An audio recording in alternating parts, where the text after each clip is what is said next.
In the mid-1990s, a man named Reed Hastings found himself staring at a $40 late fee from Blockbuster for returning a VHS rental of Apollo 13 past its due date. That frustration led to an idea. What if there was a better way to rent movies without late fees, without the hassle of going to a store, and with more convenience for customers?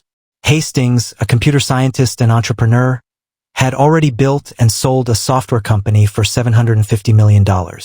His experience in technology made him believe that the future of entertainment could be digital. He partnered with Mark Randolph, an experienced marketer, and together they founded Netflix in 1997. Their idea was simple yet revolutionary. Rent DVDs online and have them delivered straight to customers' homes. At that time, Blockbuster was the undisputed king of home entertainment. With over 9,000 stores nationwide and billions in annual revenue, Blockbuster dominated the movie rental business. Families and movie lovers would visit Blockbuster locations every weekend, browsing aisles of VHS tapes and later DVDs, hoping their favorite movie wasn't already rented out. But Blockbuster's success came with flaws. Customers hated late fees, and they had to return movies physically. Hastings and Randolph saw an opportunity. They believed that DVDs, which were lighter and more durable than VHS tapes, could be mailed to customers efficiently. This would eliminate the need for physical stores and the dreaded late fees. In April 1998, Netflix launched its website with just 925 movie titles available for rent. Customers would visit the website, select a movie, and receive it by mail in a few days. After watching, they could send it back in a prepaid envelope. The pricing was pay-per-rental, similar to Blockbuster, but with the added convenience of delivery. At first, the business struggled. Most customers were still used to renting movies from stores, and the internet was not as widely used as it is today. There was also skepticism. Why would someone wait days for a movie when they could just drive to Blockbuster and pick one up instantly? Hastings and Randolph knew they needed a better approach, so they began experimenting with different models. In 1999, they introduced a subscription service. For a flat monthly fee, customers could rent as many DVDs as they wanted, with no late fees. This was a game changer. No longer did customers have to worry about returning movies on time or paying extra charges. But despite Netflix's innovation, Blockbuster remained the giant in the industry. Blockbuster executives barely noticed Netflix in the beginning. After all, Netflix was just a small startup with a niche customer base. Blockbuster, with its stores in nearly every American city, believed it was untouchable. However, Netflix had one major advantage: time. The internet was growing rapidly and consumer habits were beginning to shift. People were starting to appreciate convenience, and Netflix's subscription model was gaining traction. The battle between Netflix and Blockbuster was just beginning, and only one would survive. By the early 2000s, Netflix was gaining momentum, but the road was far from easy.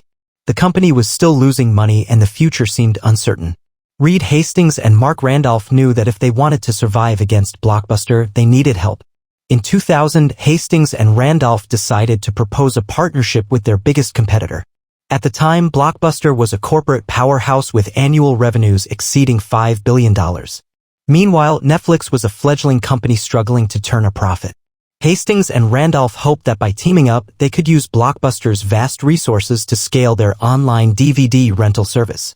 Hastings and Randolph arranged a meeting with Blockbuster's CEO, John Antioco, in Dallas. Their offer? Netflix would sell itself to Blockbuster for $50 million. In return, Netflix would run Blockbuster's online division while Blockbuster focused on its physical stores. It seemed like a win-win proposition, at least to Hastings. But to Blockbuster's executives, Netflix was a joke. During the meeting, Antioco reportedly laughed at the offer, dismissing the idea that a small and profitable startup could ever threaten Blockbuster's dominance. In their eyes, Netflix was a niche business that would never scale beyond a small group of tech-savvy customers. The rejection was a turning point. For Hastings, it was more than just a failed deal, it was a challenge. If Blockbuster didn't want to work with Netflix, Hastings decided he would beat them. As he left the meeting, Hastings was more determined than ever to prove Blockbuster wrong. Ironically, Blockbuster had the opportunity to dominate the online rental space. They had the brand recognition, the customer base, and the financial muscle to crush Netflix. But their leadership was too focused on their physical stores and they underestimated how quickly technology and consumer behavior was evolving. Meanwhile, Netflix continued to refine its business model. The subscription service became the core of their strategy. Customers could rent an unlimited number of DVDs for a flat monthly fee, and Netflix eliminated late fees, one of the biggest pain points for Blockbuster customers. This simple innovation gave Netflix a huge advantage. Customers no longer had to worry about returning movies on time. They could keep DVDs as long as they wanted and only return them when they were ready for the next one. For busy Americans, this was revolutionary. Blockbuster, on the other hand, was still making $800 million a year from late fees, a cash cow they were unwilling to give up. This blinded them to the threat Netflix posed. While Netflix was building a loyal customer base with a friendlier, customer-first approach, Blockbuster clung to a business model that was starting to feel outdated. By 2002, Netflix had gone public, raising $82.5 million through its IPO. The influx of cash allowed the company to expand its marketing and invest in better logistics. They built sophisticated systems to track customer preferences using data to recommend movies and personalize the user experience. At the same time, Blockbuster's leadership still wasn't taking the online threat seriously. They believed their brand strength and physical presence would protect them from disruption. What they didn't realize was that Netflix had tapped into a cultural shift. Consumers wanted convenience, choice, and freedom from punitive fees. The $50 million rejection would go down as one of the biggest mistakes in business history. And as Netflix continued to grow, Blockbuster would soon face a battle it was completely unprepared for. By the mid-2000s, Netflix had firmly established itself as a major player in the DVD rental market. The subscription model was working and customers loved the convenience of renting movies without worrying about late fees. But Reed Hastings wasn't satisfied. He knew that the future of entertainment wasn't in DVDs, it was in digital streaming. At the time, streaming video over the internet was a technological challenge. Bandwidth was limited and most households still relied on slow dial-up or early broadband connections. But Hastings saw where the world was heading. As internet speeds improved, he believed people would want to watch movies instantly without waiting for a DVD in the mail. In 2007, after years of development, Netflix launched its streaming service. At first, it was a modest experiment. Subscribers could stream a limited number of movies and TV shows alongside their DVD rentals. The library wasn't huge, just around 1,000 titles, but the implications were enormous. With streaming, Netflix no longer needed to worry about logistics like mailing DVDs or handling returns. For customers, the appeal was obvious: click, play, and watch instantly. No more waiting for the mail to arrive. This shift marked the beginning of Netflix's transformation from a DVD rental company to a technology-driven entertainment powerhouse. Blockbuster, meanwhile, had finally realized the threat Netflix posed. In 2004, they launched Blockbuster Online, an attempt to compete in the DVD buy-mail business. On paper, it seemed like a smart move. Blockbuster had a powerful brand and their service even allowed customers to return DVDs to physical stores for free rentals, a feature Netflix couldn't match. At first, it looked like Blockbuster might turn things around.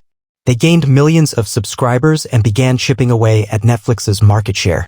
But behind the scenes, the company was struggling. Blockbuster's leadership had been slow to embrace change, and their corporate culture wasn't built for the fast-moving digital world. One major problem was their reliance on late fees. When Blockbuster Online launched, CEO John Antioco wanted to eliminate late fees entirely to match Netflix's customer-friendly approach. But Blockbuster's board of directors resisted. Late fees brought in nearly $1 billion annually, revenue they weren't willing to lose. This internal conflict proved disastrous. Blockbuster couldn't fully commit to the online model while maintaining their physical store business. Meanwhile, Netflix was all in on innovation. Hastings and his team constantly improved their streaming platform, investing heavily in technology and customer data. By 2008, the cracks in Blockbuster's strategy were becoming impossible to ignore. Despite their online efforts, Blockbuster was bleeding money. Netflix, on the other hand, was thriving. That year, they surpassed 10 million subscribers, an astonishing milestone for a company that had been laughed out of a boardroom just 8 years earlier. The financial crisis of 2008 only made things worse for Blockbuster. As the economy faltered, consumers cut back on discretionary spending. Instead of driving to a Blockbuster store and paying late fees, people turned to the affordable convenience of Netflix's subscription service. Hastings had always believed that technology would shape the future. And as more American households adopted high-speed internet, Netflix's streaming business exploded.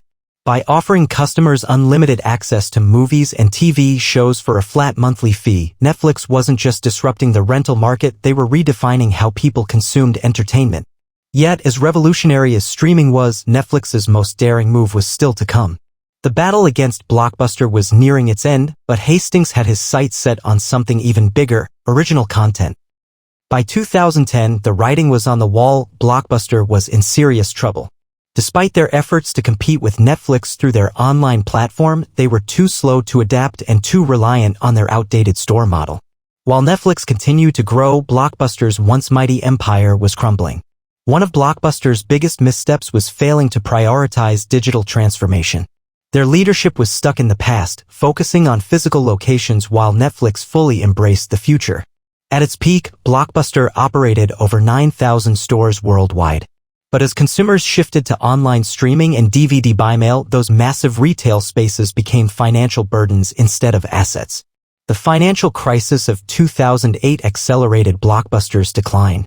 As households tightened their budgets, the appeal of Netflix's affordable, no-late-fee model became even stronger.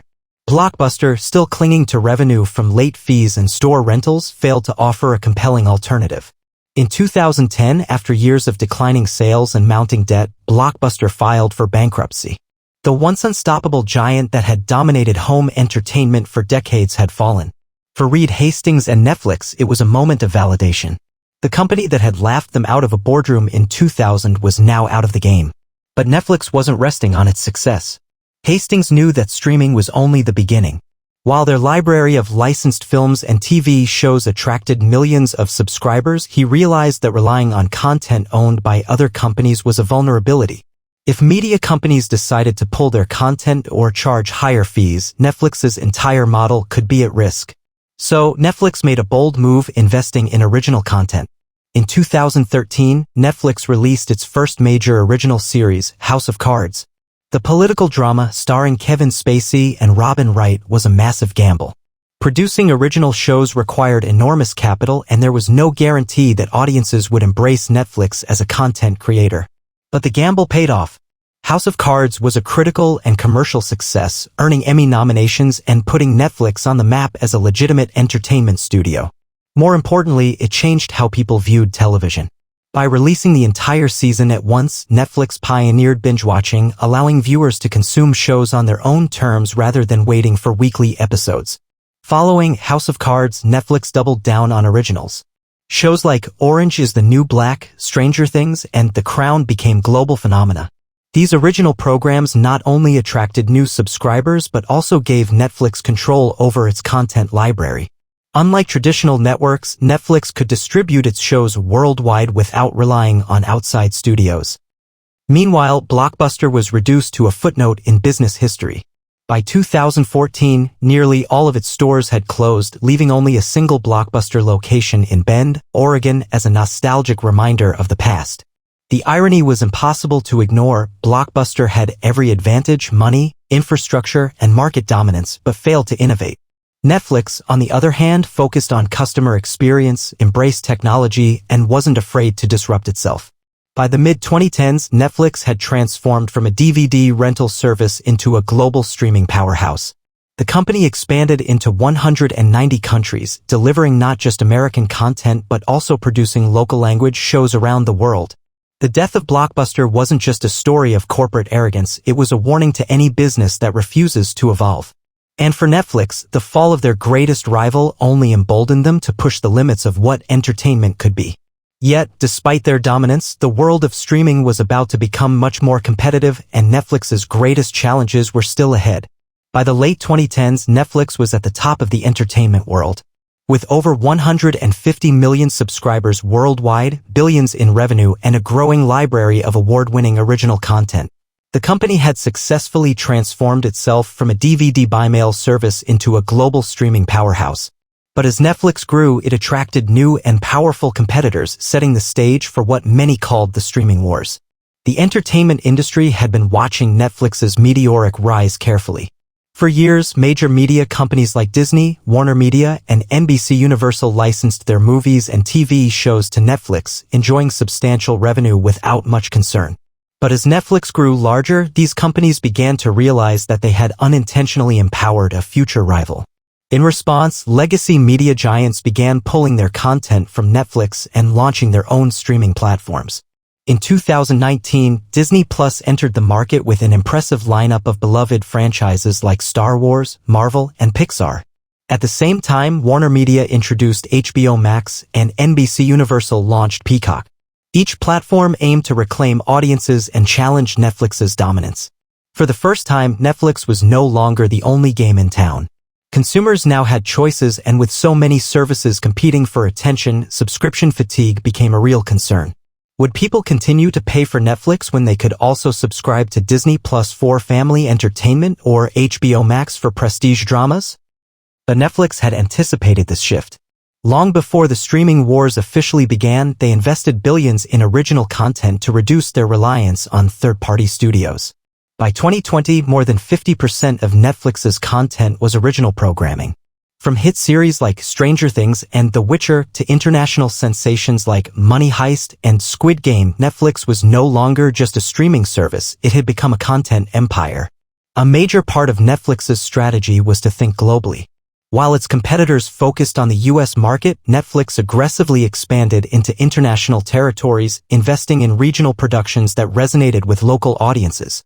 Shows like Dark from Germany, Sacred Games from India, and Lupin from France weren't just successful in their home countries, they became global hits. This global-first approach gave Netflix a significant edge. While Disney Plus and HBO Max struggled to expand beyond the United States, Netflix was already entrenched in 190 countries, offering content tailored to diverse cultures and languages. Yet, challenges persisted. As competition intensified, subscriber growth slowed, and producing high-quality originals became more expensive. By 2022, Netflix faced its first-ever subscriber loss in a decade, a wake-up call that even the most successful companies cannot afford to be complacent. In response, Netflix adapted once again. They introduced a cheaper, ad-supported subscription tier, something Reed Hastings had previously resisted, allowing budget-conscious consumers to stay subscribed while giving the company a new revenue stream. Additionally, they cracked down on password sharing, hoping to convert freeloaders into paying subscribers. But perhaps the most striking lesson from Netflix's story is their willingness to disrupt themselves. Just as they abandoned DVDs for streaming and pivoted from licensing to originals, they continued to innovate in the face of growing competition. This culture of constant reinvention became their defining trait and the key to their resilience. Meanwhile, Blockbuster became a cautionary tale. Their failure to embrace change led to their downfall, while Netflix's obsession with the future made them an unstoppable force. Where Blockbuster had once laughed at their $50 million offer, Netflix was now valued at over $150 billion, a staggering testament to the power of innovation. As the streaming wars rage on, one thing is clear: Netflix's story is far from over. They may have beaten Blockbuster and reshaped the entertainment landscape, but in a world where technology and consumer habits evolve rapidly, the next challenge is always just around the corner. For now, Netflix stands as a symbol of how bold ideas and relentless innovation can take down even the biggest giants and change the world forever.